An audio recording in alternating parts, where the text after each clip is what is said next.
Setelah gagal menolak Gibran sebagai wakil presiden, kini Saifullah Fattah mengadu domba antara Gibran dan Prabowo. Dan inilah pernyataan Saifullah Fattah.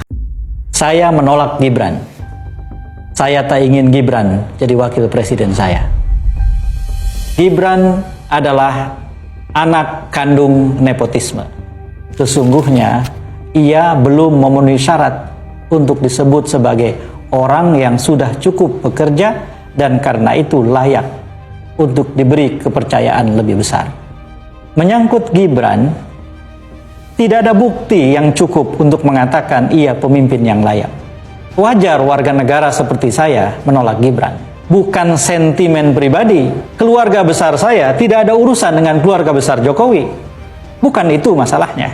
Masalahnya adalah bangsa Indonesia jauh lebih besar dari satu keluarga.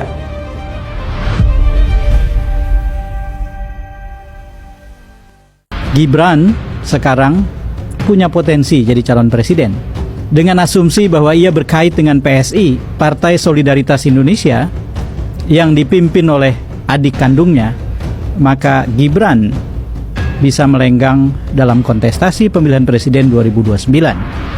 Sejarah Gibran masuk dalam ranah politik dengan menjadi wali kota Solo dan kemudian terlebih-lebih menjadi kandidat wakil presiden dan terpilih adalah sejarah ketergesa-gesaan, sejarah ketidaksabaran, sejarah penyelewengan kekuasaan.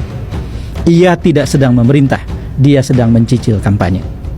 Maka dengan demikian menurut saya sahih, absah kalau kita bicara tentang keputusan MK yang menghilangkan presidensial threshold atau ambang batas pencalonan presiden sebetulnya memfasilitasi potensi konflik Prabowo Gibran yang sekarang masih terpendam.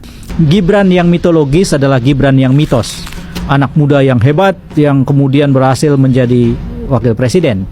Mitos itu sebagian mungkin percaya, saya tidak. Saya tahu persis bagaimana Gibran jadi wakil presiden.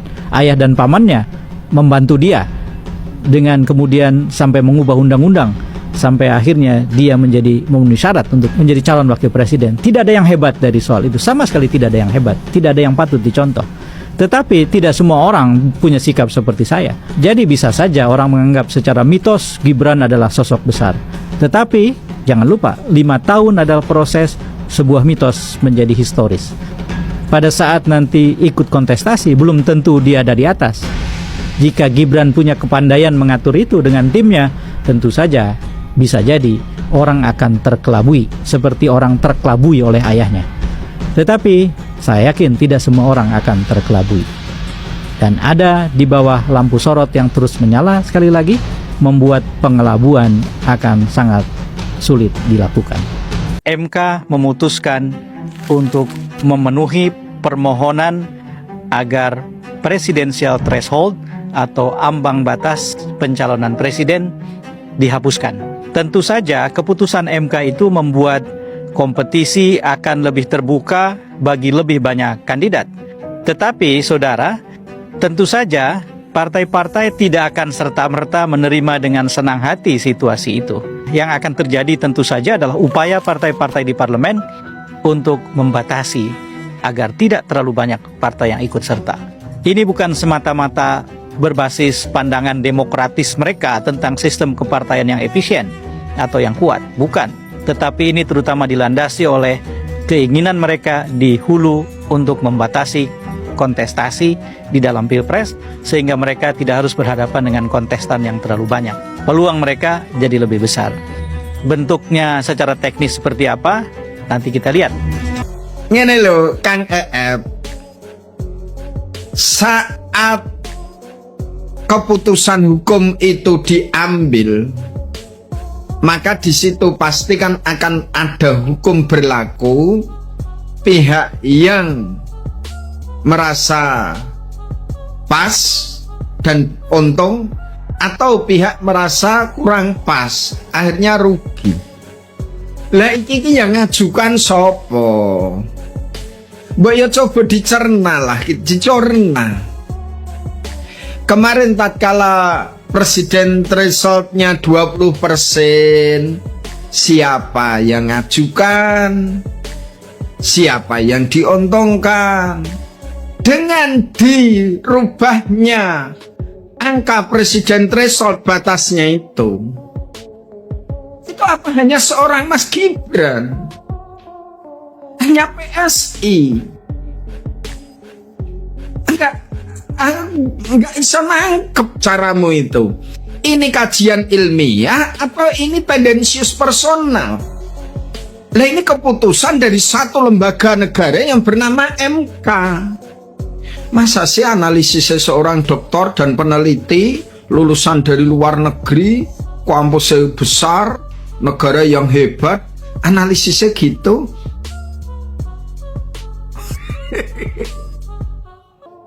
Ngene loh Kang EM, PSI itu kan sudah ada jauh sebelum diputuskannya presiden threshold ini. Iya kan? Dan Mas Kaisang itu jadi ketua umum PSI itu sebelum Pilpres 2024 kemarin. Lah sekarang keputusan MK itu kan baru kemarin 2025 ini. Lah kalau sampean mengatakan itu terkait dengan Mas Gibran dan Mas Kaisang karena ketua umum PSI, nanti ada di situ potensi Mas Gibran untuk maju. Terus keputusan MK kamu kaitkan dengan itu. Berarti sampean itu menempatkan MK ini bagaimana? Ini lembaga hukum yang keputusannya itu tetap dan mengikat. Iya loh. Terus analisis sampean itu berdasarkan data-data apa sehingga seakan-akan mendistorsi keputusan MK ini, terus mengaitkan dengan Mas Gibran.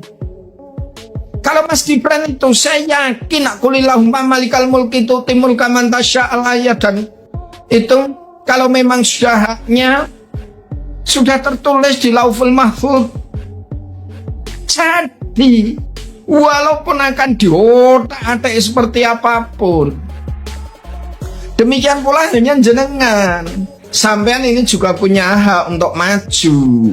Carilah cara bagaimana. Tapi kalau itu memang belum hak sampean, walaupun teori sampai sundul langit, gak bakalan juga. Kemarin yang diributkan katanya MK ada hakimnya masih family. Sekarang sudah tidak, yang mimpin MK sudah tidak familinya, masih lagi dituduhkan ke Mas Gibran. Jane apa sih sing bulet nang kene iki apa? Lah terus sampean arep ngubungkan ini nanti terkait dengan apa itu duet Prabowo Gibran ini ya, sampean ngait-ngaitkan itu memang kan kayak circle sampean itu memang kan lagi upayanya ke situ.